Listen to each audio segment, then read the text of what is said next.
Assalamualaikum.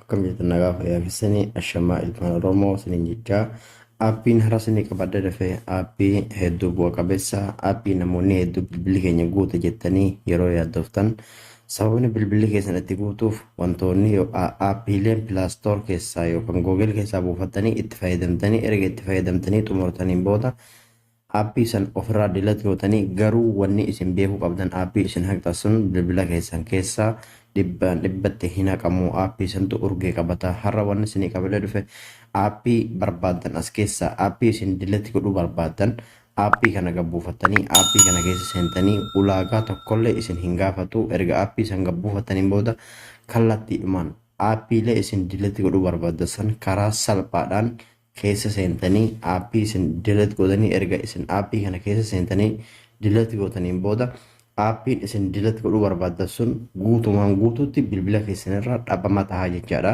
Fakkeenyaaf erga aappii sanirra cuqaastanii bakka fakkii akka haatoyituu sanaa jira erga achirra cuqaastaniin booda irra cuqaastan quba keessanii erga irra cuqaastaniin booda akkuma argaa jirtan kana rimoovii fi bakka uninstaal start jedhu fide jechaadha. Asitti okkeettanii itti aansistanii ammas uninstaal gootan.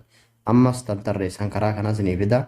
Akkuma argaa karaa gadii kanatti oome bakkee dhufu irratti irra cuqaastanii erga achirra cuqaastaniin booda guutumatti aappii san bilbila keessan irra karaa fedheenuu bilbila keessan irratti hin hambisu.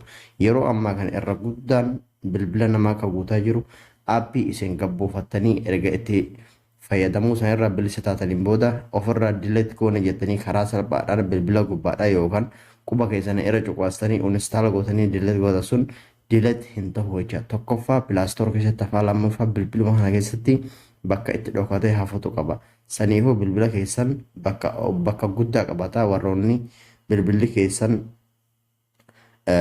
geegabaan bilbila keessanii xixiqqoo taate hedduu dafee bilbilli keessan akka isin jalaa guutuuf sababii tahaa jechaadha. Sawwaan ta'eef aappii kana gabbuufadhaa. Aappiin kun hedduu bu'a qabeessaa isiniin jedha. Galatooma.